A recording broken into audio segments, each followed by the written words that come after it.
Hello student, कैसे हैं आप लोग। उम्मीद है मजे कर रहे होंगे। कोई नहीं, हम भी आपको मजे करवाते हैं। फिर तो आज देखिए आपके लिए बढ़िया सा टॉपिक लेकर के आए हम, इलेक्ट्रिक डायपोल।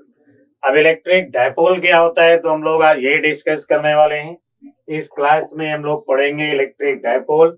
अब इलेक्ट्रिक डायपोल देखिए, डाई मतलब हो गया दो, यानी दो अलग अलग पोल। अब पोल का मतलब अगर हम एक रखते हैं पॉजिटिव चार्ज, दूसरा नेगेटिव चार्ज रखते हैं, दोनों चार्ज का मैग्नीट्यूड क्या होना चाहिए, सेम। यानी when two equal in magnitude and opposite nature charges are placed at a small distance apart, then combined system is known as dipole। यहाँ पे एक डायपोल दिख रहा होगा, एक पॉजिटिव चार्ज है और दूसरा क्या है यहाँ पे, नेगेटिव चार्ज। अब पॉजिटिव से देखिए लाइंस ऑफ फोर्सेस निकल रही होंगी, ओरिजिनेट होंगी, और इस नेगेटिव पे चार्ज पे जाके टर्मिनेट होंगी। तो ये जो सिस्टम यहाँ बना हुआ है, इसी सिस्टम को हम लोग कहते हैं डायपोल। अब डायपोल में कंडीशन क्या है कि जो दो चार्ज होने चाहिए वो दोनों चार्ज मैग्नीट्यूड वाइज इक्वल होना चाहिए, बट दोनों के डायरेक्शन क्या होना चाहिए, डिफरेंट। तो अब एक माइनस चार्ज हो गया और एक हो गया प्लस, और ये इस डायपोल का हो गया सेंटर। तो सारा जो मैथमेटिकल कैलकुलेशन हम करेंगे वो इसी सेंटर से डिस्टेंस नापेंगे। तो इतना ये जो सिस्टम बन के तैयार हो गया, this system is known as dipole. अब इस डायपोल का अगर हम लिखें डायपोल मोमेंट, तो डायपोल का अगर हम डायपोल मोमेंट लिखते हैं तो डायपोल मोमेंट को P से डिनोट किया जाएगा, और P कैसी क्वांटिटी होगा तो हम लोग कहेंगे वेक्टर क्वांटिटी। P का मैग्नीट्यूड क्या होगा, तो इन दोनों में से हम कोई एक चार्ज लिखेंगे, लिख दिया हमने, और सेंटर से मैथमेटिकल कैलकुलेशन करते हैं, इसलिए सेंटर से एक चार्ज कितनी दूर है, L, इस सेंटर से दूसरा चार्ज कितनी दूर पे है, L, तो इन दोनों चार्ज के बीच का सेपरेशन कितना हो गया, 2L।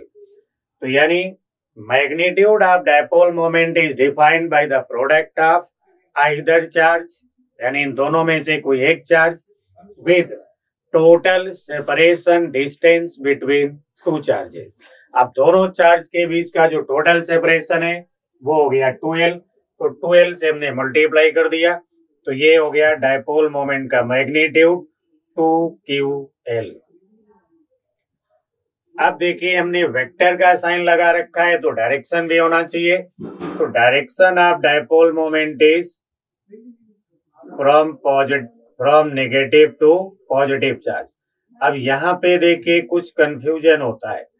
कंफ्यूजन ये होता है कि केमिस्ट्री में सर पढ़ाएंगे आपको कि direction of dipole moment is from positive to negative charge, but हम आपको बताएंगे कि direction of dipole moment is from negative to positive charge. यानी फिजिक्स में जो डायपोल होगा, जो डायपोल मोमेंट की डायरेक्शन होगी वो नेगेटिव चार्ज से पॉजिटिव चार्ज की तरफ होगी।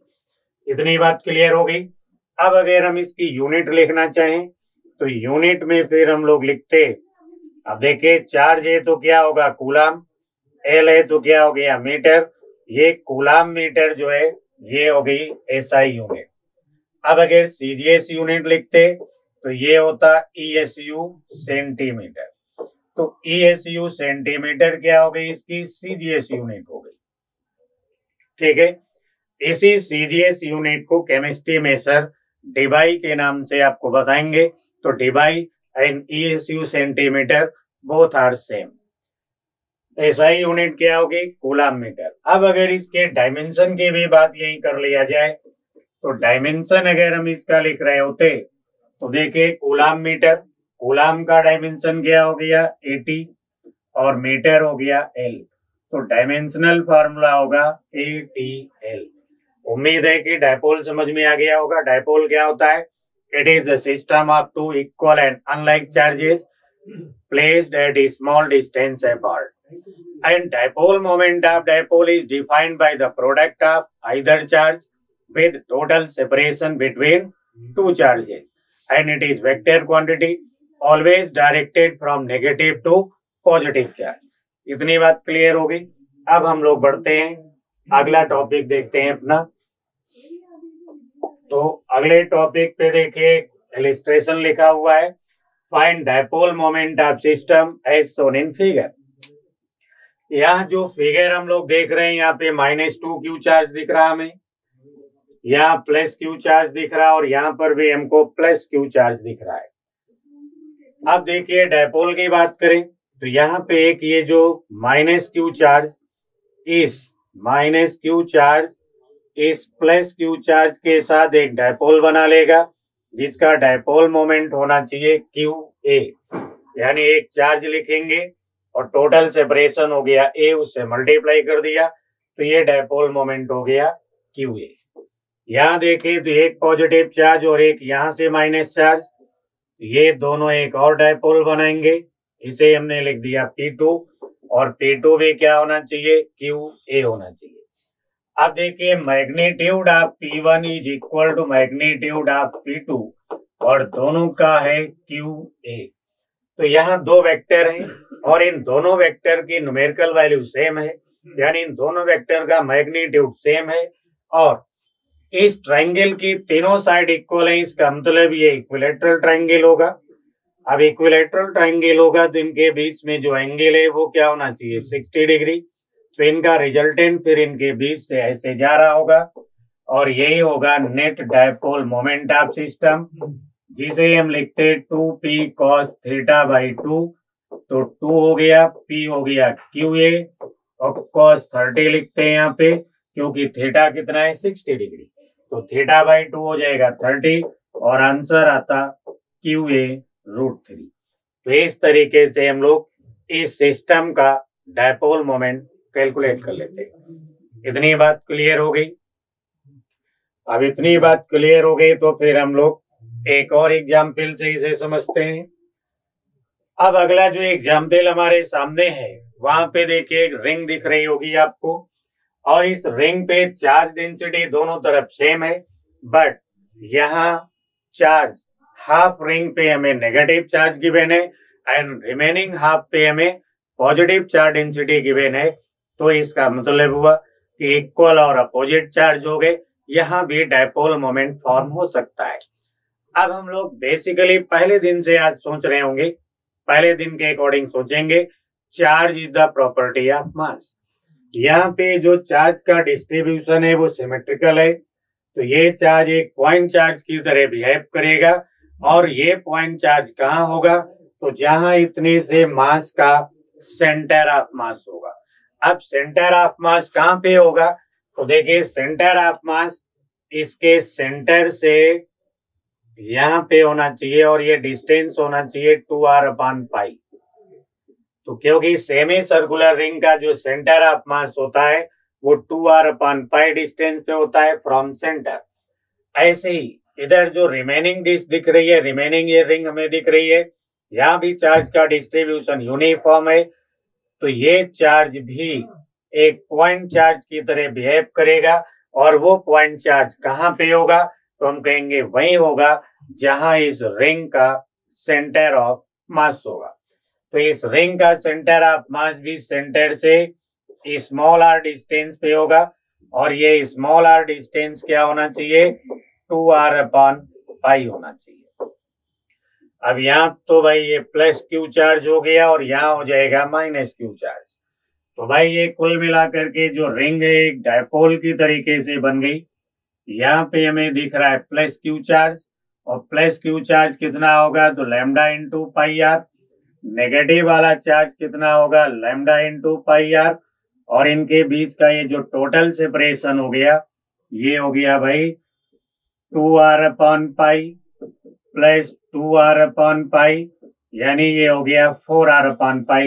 तो ये जो डायपोल मोमेंट होना चाहिए वो Q into total separation, Q into total separation. तो Q तो हो गया यहाँ पे भाई λ/πr और टोटल सेपरेशन हो गया 4r/π। तो इस तरीके से हमने इस रिंग का डायपोल मोमेंट कैलकुलेट कर लिया। अब सेंटर ऑफ मास आप जानते ही हैं, सेमी सर्कुलर रिंग का 2r/π डिस्टेंस पे होता है, इसलिए कोई दिक्कत नहीं। हाँ, एक चीज का याद रखेंगे, अगर यहाँ चार्ज का डिस्ट्रीब्यूशन नॉन यूनिफॉर्म होता, यानी वो एंगल का फंक्शन होता, ये सारी चीजें हम लोग कंपटीशन विंडो में डिस्कस करेंगे। या फिर यहाँ मास जो हमें सेमी सर्कुलर रिंग दिख रही है ऐसी ना होती, कुछ और थोड़ी सी रेगुलर शेप में होती, तब हम वहां पे सेंटर ऑफ मास का कॉन्सेप्ट अप्लाई नहीं करेंगे। समझ गए? ये सेंटर ऑफ मास का कॉन्सेप्ट वही अप्लाई होगा जहां चार्ज और मास का डिस्ट्रीब्यूशन यूनिफॉर्म हो। कितनी बात क्लियर होगी? तो अब एक और एग्जाम्पल से समझते हैं।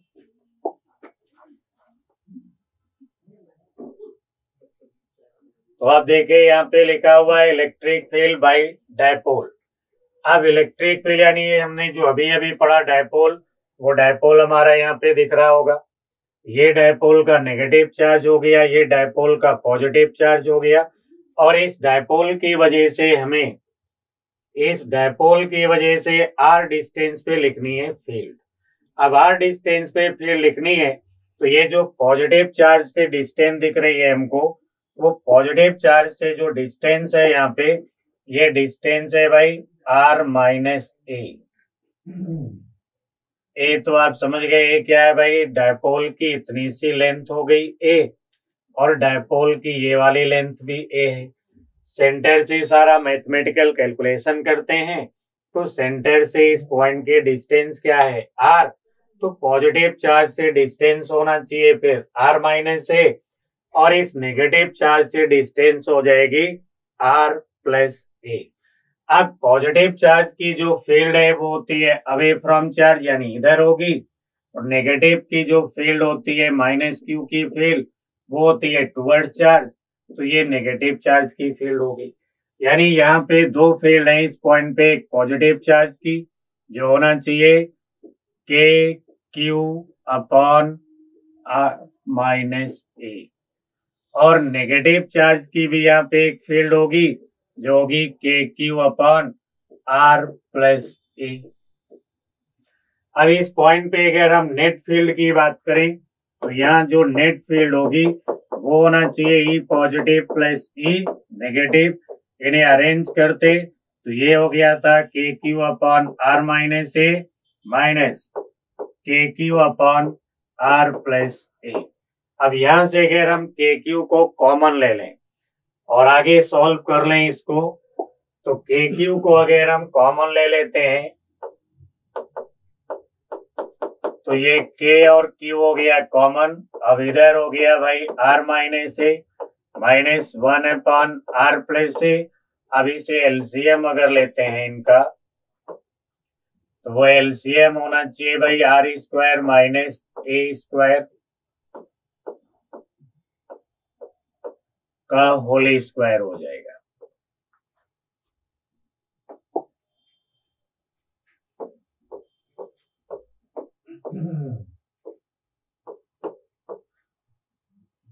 तो अब अगर इनका हम एलसीएम लेते हैं तो ये हो गया r square minus a square का होल स्क्वायर, तो ये हो जाएगा फिर यहाँ पे आर प्लस ए, और ये हो गया आर माइनस ए।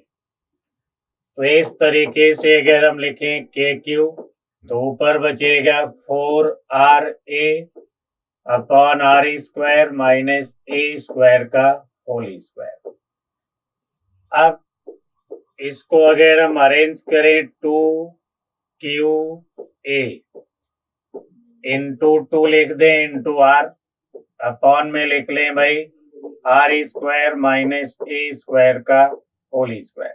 तो ये 2QA हो जाएगा यहाँ पे डायपोल मोमेंट, तो ये हो गया K into 2P into r upon r square minus a square का होल स्क्वायर। ये होना चाहिए नेट इलेक्ट्रिक फील्ड, और इसको हम लोग ऐसे भी लिख सकते हैं 2KPR अपॉन में हो गया r square minus a square का होल स्क्वायर, या इसे चाहें तो हम K की वैल्यू भी लिख सकते हैं 2PR upon 4 pi epsilon naught r square minus a square का होल स्क्वायर। यानी इस तरीके से हम लोग डायपोल मोमेंट की electric field along the axis of dipole calculate कर सकते हैं। यानी अभी अभी हमने इस तरीके से रखा था अपना डायपोल, ये नेगेटिव चार्ज था, ये पॉजिटिव चार्ज था, तो ये होना चाहिए इसमें डायपोल मोमेंट की डायरेक्शन। तो अगर यहाँ हम किसी पॉइंट की बात करते हैं तो फील्ड हमारी होगी अवे फ्रॉम चार्ज। अब अगर एक्सियल पॉइंट पे यहाँ अगर हम फील्ड की बात करें तो ये नेगेटिव चार्ज के ज्यादा पास में हो गया, तो इसकी वजह से भी इलेक्ट्रिक फील्ड की ये डायरेक्शन होगी। यानी हम लोग कह सकते हैं कि एक्सियल पॉइंट पे electric field always directed towards dipole moment. यानी direction of electric field is always directed in direction of dipole moment in axial point. तो जिस डायरेक्शन में डायपोल मोमेंट होगा उसी डायरेक्शन में इलेक्ट्रिक फील्ड की डायरेक्शन भी होगी। और इलेक्ट्रिक फील्ड का मैग्नीट्यूड क्या होगा, तो कह सकते हैं 2kPr/r² माइनस a² का होल स्क्वायर, या 2pr/4πε0 r² माइनस a² का होल स्क्वायर। तो इस तरीके से हमने डायपोल की इलेक्ट्रिक फील्ड कैलकुलेट कर ली। अब देखिए यहाँ अगर कंडीशन होती कि डायपोल मोमेंट यानी डायपोल इज वेरी स्मॉल, अब अगर कहीं ऐसी कोई बात होती कि डायपोल इज वेरी स्मॉल, तो फिर स्मॉल डायपोल होगा तो उसका जो लेंथ है वो क्या होगी, बहुत कम होगी। अब लेंथ बहुत कम होगी तो a² क्या हो जाएगा, नेग्लेक्ट कर देंगे, और a² को नेग्लेक्ट करेंगे तो जो हमें कैलकुलेशन मिलेगा, यानी ये डायपोल हो गया, ये इसका सेंटर हो गया, ये इतनी डिस्टेंस हो गई ए और ए। अब कहा जाए यहाँ पे if dipole is very small, dipole is very small, तो फिर ए जो दिख रहा है हमें ये क्या होगा, लेस देन आर होगा। तो a² को फिर हम लोग नेग्लेक्ट करेंगे। अब a² को अगर हमने नेग्लेक्ट कर दिया तो इलेक्ट्रिक फील्ड फिर होना चाहिए था 2kPr, अपॉन में लिख रहे थे हम लोग r², a² तो हो गया भाई नेग्लेक्ट हो गया यहाँ पे, तो a² को 0 कर देंगे तो ये हो गया 2kPr अपॉन r⁴, या फिर इलेक्ट्रिक फील्ड हो जाएगा 2kP अपॉन r³, या फिर लिखेंगे 2p अपॉन 4πε0 r³। तो ये इलेक्ट्रिक फील्ड जो अभी अभी लिखी हमने, ये फॉर स्मॉल डायपोल, और मोर देन 90% केस में हमें इसी फॉर्मूले की रिक्वायरमेंट होगी। अब डायरेक्शन की बात किया जाए तो डायरेक्शन ये देखिए नेगेटिव चार्ज हो गया, ये हो गया पॉजिटिव चार्ज, और ये होना चाहिए direction of dipole moment, because dipole moment directed from negative to positive charge. अब यहाँ अगर हम कोई पॉइंट लेते तो इलेक्ट्रिक फील्ड किधर होना चाहिए था, इन डायरेक्शन ऑफ डायपोल मोमेंट, और अगर हम कहें नहीं यहाँ पे हम कोई पॉइंट लेंगे तो इलेक्ट्रिक फील्ड होगी इन डायरेक्शन ऑफ डायपोल मोमेंट, यानी दोनों ही पॉइंट पे वही डायरेक्शन फील्ड की होगी जो डायपोल मोमेंट की होगी। तो उम्मीद है कि इलेक्ट्रिक फील्ड, उसका मैग्नीट्यूड और डायरेक्शन एक्सियल पॉइंट पे आप समझ गए होंगे। अगला केस की बात करते हैं फिर हम लोग। अब यहाँ पे देखिए लिखा है electric field by dipole, but case number 2 लिखा है इक्विपोटेंशियल पॉइंट। इक्विपोटेंशियल पॉइंट यानी डायपोल के बिल्कुल परपेंडिकुलर बाइसेक्टर पे। तो जब डायपोल के परपेंडिकुलर बाइसेक्टर पे ये नेगेटिव चार्ज है, ये पॉजिटिव चार्ज हो गया Q, इतनी सेपरेशन को अगर हम कहें R और इतनी डिस्टेंस को कह लें A, तो ये इतनी डिस्टेंस हो गई A और ये इतनी डिस्टेंस हो गई A। अब ये जो डिस्टेंस दिख रही है फिर क्या होना चाहिए, कहेंगे a² प्लस r², लेकिन यहाँ जो चार्ज है वो पॉजिटिव है। अब पॉजिटिव चार्ज है तो इसकी जो फील्ड होगी वो इधर होना चाहिए, और यहाँ पे देखिए ये नेगेटिव चार्ज है तो इस नेगेटिव चार्ज की जो फील्ड होगी वो फिर टुवर्ड्स चार्ज यानी इधर आनी चाहिए, नेगेटिव वाली फील्ड।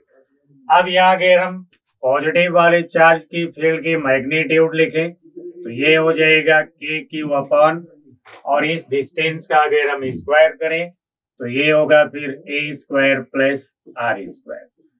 नेगेटिव चार्ज की फील्ड को अगर हम लिखें तो नेगेटिव चार्ज के लिए भी हो गया, देखिए के और क्यू हो गया, और इतनी डिस्टेंस वंस अगेन फिर क्या होगी, under root r square plus a square, और इस डिस्टेंस का स्क्वायर करके लिखें तो ये भी हो जाएगा a square plus are square. यानी यहाँ पे हम कह सकते हैं magnitude of positive electric field of positive charge and negative charge are equal, magnitude equal, और कितना है k q upon a square plus are square. यानी दोनों की फील्ड की जो न्यूमेरिकल वैल्यू है, मैग्नीट्यूड है, वो क्या हो गया, सेम। अब इस पॉइंट पे हमें फील्ड लिखनी है, ये इक्वेटोरियल पॉइंट हो गया, यानी डायपोल के परपेंडिकुलर बाइसेक्टर पे ये पॉइंट है, और इसी पॉइंट पे हमें लिखनी है इलेक्ट्रिक फील्ड। तो हम अगर कहें कि ये एंगल होगा थीटा, तो फिर ये एंगल भी थीटा होगा according to symmetry of triangle. अब ये थीटा हो गया तो ये एंगल भी थीटा होगा। इस पॉजिटिव वाली फील्ड का इधर एक कंपोनेंट आ जाएगा ई पॉजिटिव कॉस थीटा, और इधर एक कंपोनेंट हो जाएगा ई पॉजिटिव साइन थीटा। ऐसे ये एंगल थीटा है तो इधर भी थीटा होगा। इस नेगेटिव फील्ड को रिजॉल्व करते इसका भी इधर एक कंपोनेंट आता है ई नेगेटिव कॉस थीटा, और इधर की तरफ हो जाएगा ई नेगेटिव साइन थीटा।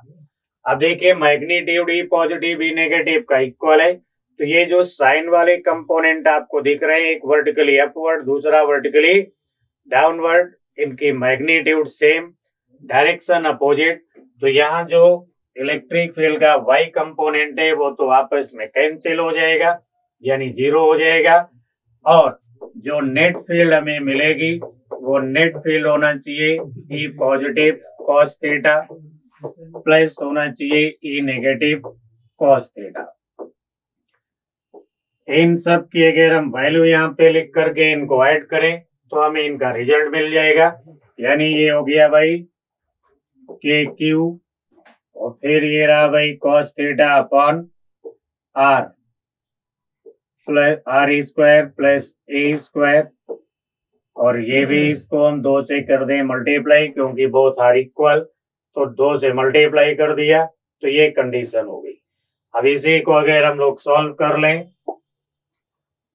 तो यहाँ हमें नेट फील्ड मिल जाएगी जो हो गया 2k, और ये रहा q, फिर हो गया भाई cos थीटा अपॉन में लिखते हैं हम r square plus a square, और cos थीटा की वैल्यू भी अगर फिगर से देख करके हम यहाँ पे लिखते हैं तो ये हो जाएगा k q upon r square plus a square, cos theta हो गया बेस अपॉन हाइपोटेन्यूज, यानी ये रहा 2kqa upon r square plus a square power 3/2, जिसमें से 2qa को हम लोग क्या कहेंगे, डायपोल मोमेंट, तो ये हो गया भाई kp upon r square plus a square power 3/2। और अच्छा अगर इसको हम लिखना चाहें तो इसे हम ऐसे भी लिख सकते हैं कि electric field is equal to P upon 4 pi epsilon naught r square plus a square power 3/2। यानी चाहे इस तरीके से लिखें या इस तरीके से इस्तेमाल करें, कोई फर्क नहीं पड़ता है। तो ये हो गए 2 फार्मूले हो गए। अब यहाँ बात करें अगर हम डायपोल की इलेक्ट्रिक फील्ड की डायरेक्शन की, तो भाई ये तो हो गया, देखिए डायपोल एक नेगेटिव चार्ज हो गया, दूसरा पॉजिटिव चार्ज, और ये होना चाहिए डायरेक्शन ऑफ डायपोल मोमेंट। यहाँ पे अगर हम फील्ड लिखेंगे तो इलेक्ट्रिक फील्ड इधर होना चाहिए opposite to direction of electric field, यहाँ पर भी क्या होगी, opposite to direction of electric field. Sorry opposite to direction of dipole moment, यानी परपेंडिकुलर बाइसेक्टर में डायपोल के परपेंडिकुलर बाइसेक्टर पॉइंट पे जो फील्ड की डायरेक्शन होगी वो होगी opposite to direction of dipole moment of dipole. अब ये डायपोल मोमेंट की डायरेक्शन है, यानी ये पी वेक्टर है और ठीक इसके अपोजिट होगी इलेक्ट्रिक फील्ड। तो इतनी बात समझ में आ गई होगी। अब यहाँ पर भी हम लोग कह सकते हैं कि अगर मान लो डायपोल हमारा बहुत छोटा हो, यानी यहाँ पर भी अगर हम कहें कि suppose dipole is very small, अब वेरी स्मॉल होगा तो साइज कम है यानी लेंथ ए कम हो जाएगी, यानी यहाँ पे लिखा है if dipole is very small. अब डायपोल अगर बहुत छोटा है तो यहाँ पर भी ए क्या होगा, लेस देन आर होगा, तो ए स्क्वायर को फिर नेग्लेक्ट करते तो इलेक्ट्रिक फील्ड हो गई थी फिर, तो यहाँ पे भी जो हमको इलेक्ट्रिक फील्ड मिलेगी वो इलेक्ट्रिक फील्ड होना चाहिए,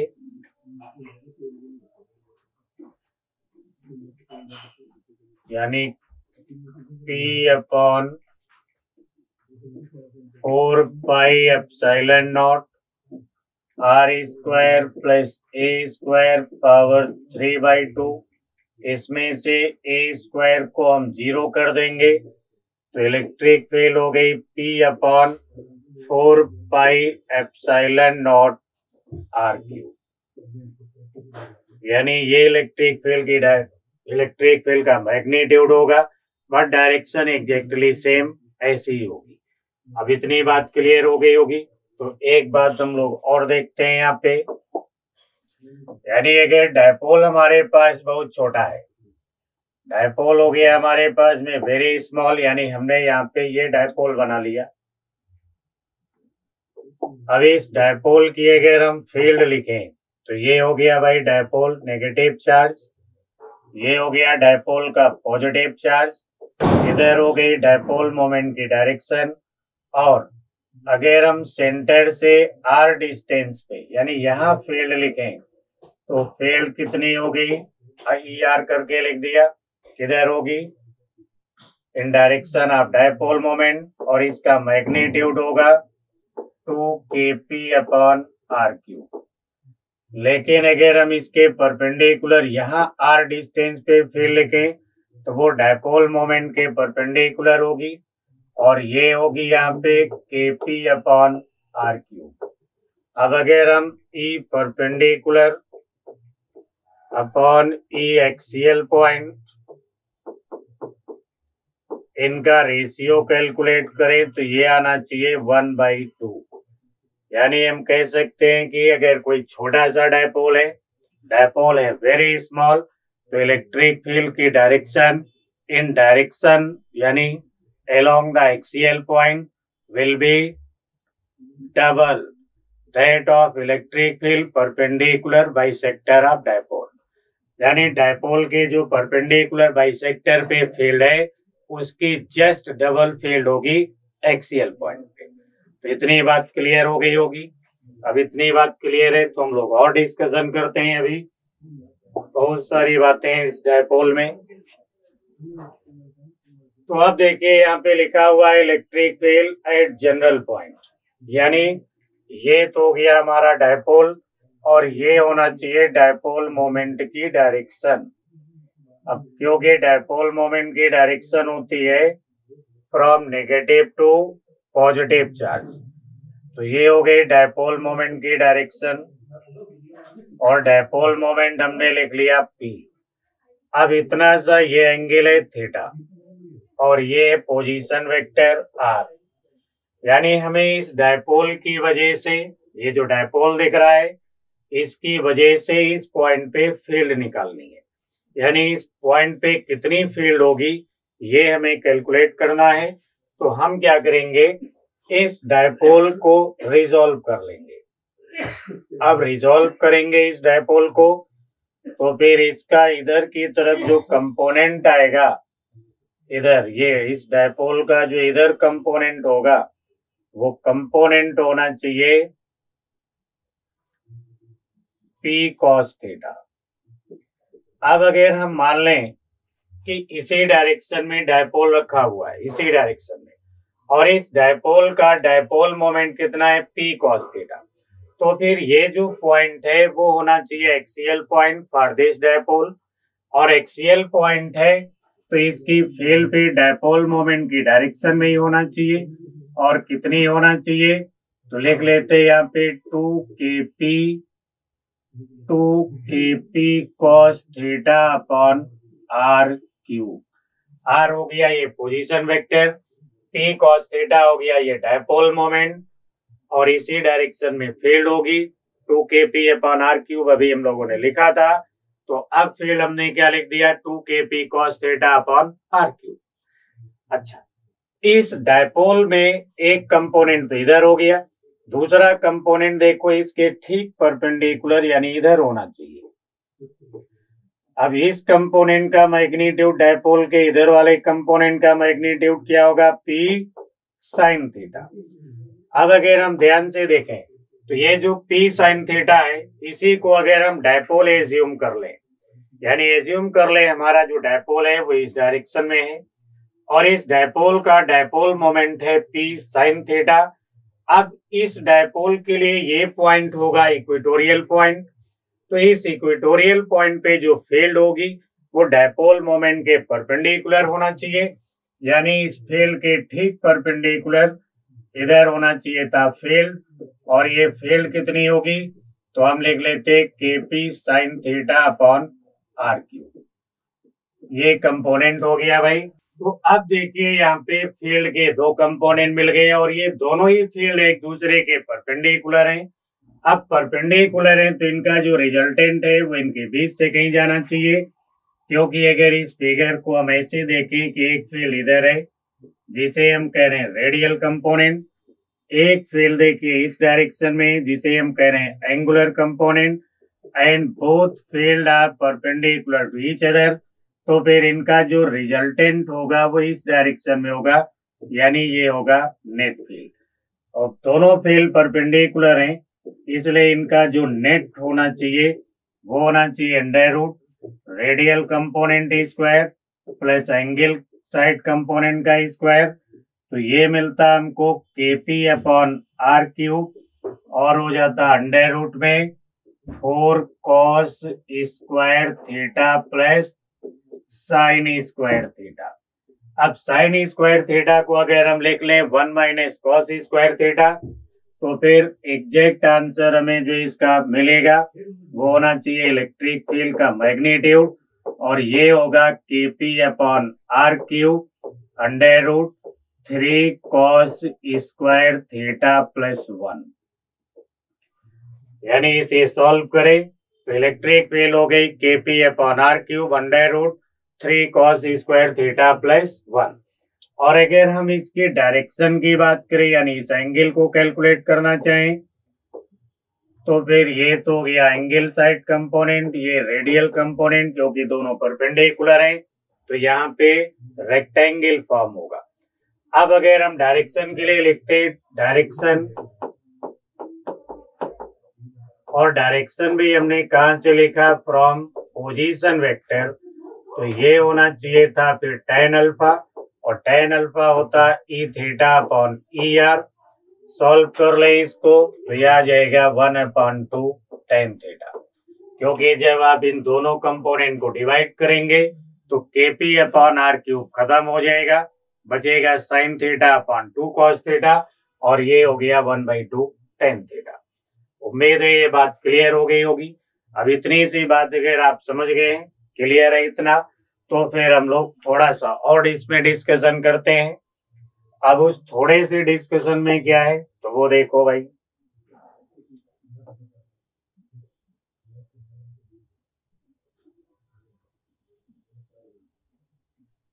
यानी अभी अभी हमने जो डायरेक्शन लिखी है वो डायरेक्शन कहाँ से लिखी है, पोजीशन वेक्टर आर से।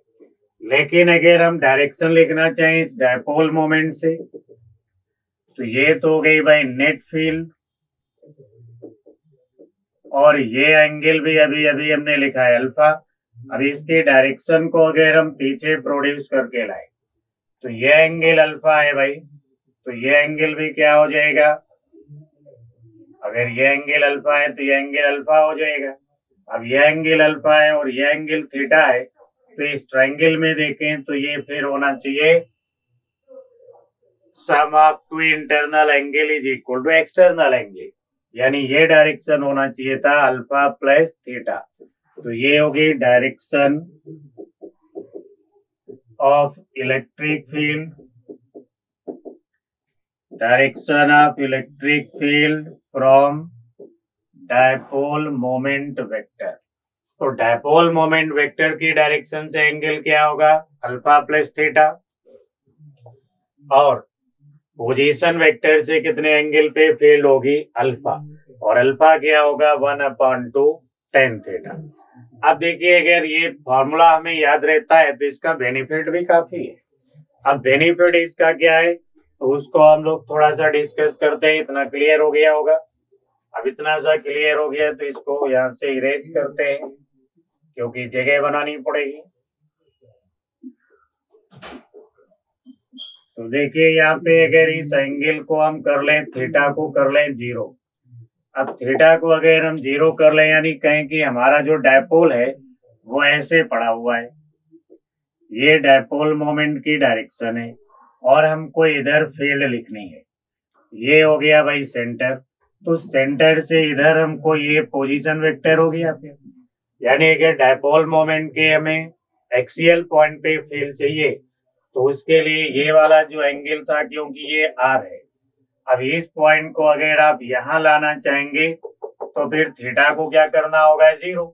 अब थीटा को अगर हम यहाँ पे लिख देते 0 तो cos 0 फिर क्या हो जाता 1 हो जाता, और इलेक्ट्रिक फील्ड का फॉर्मूला क्या बताया हमने, kp/r³ अंडर रूट में लिखते 3 cos² 0 प्लस 1 कर देते तो ये मिल जाता हमको 2 kp/r³। यानी एक्सियल पॉइंट पे अभी भी हमने ये फील्ड पढ़े थे, तो ये फॉर्मूला अगर हमें याद है तो फिर हम बड़े आसानी से एक्सियल पॉइंट की फील्ड कैलकुलेट कर सकते हैं।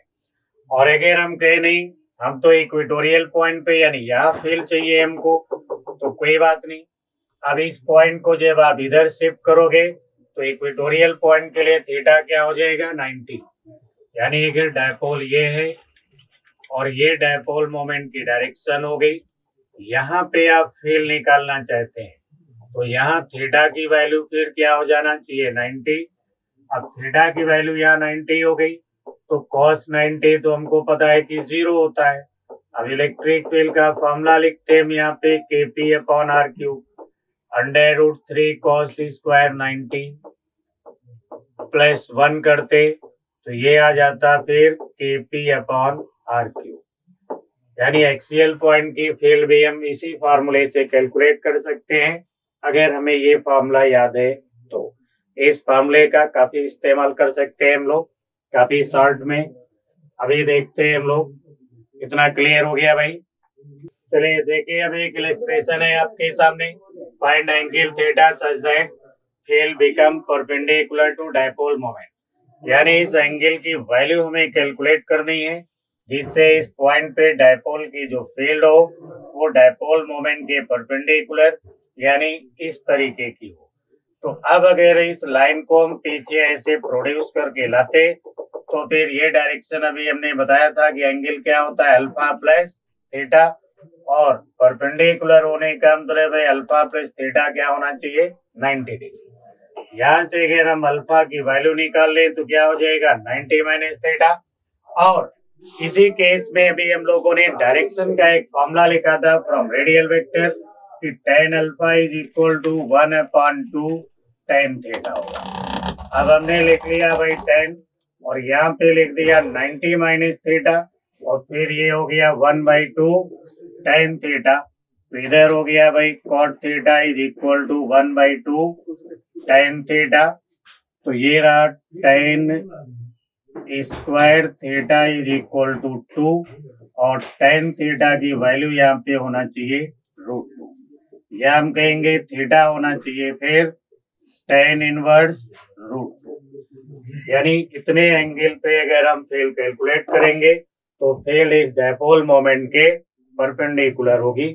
यानी ये जो थीटा है वो कितना मिला हमें, कहेंगे अप्रोक्सीमेट 55 डिग्री। ठीक है भाई, तो आज के क्लास में इतनी बातें हम लोगों ने डिस्कस किया। उम्मीद है कि ये सब क्लियर होंगी।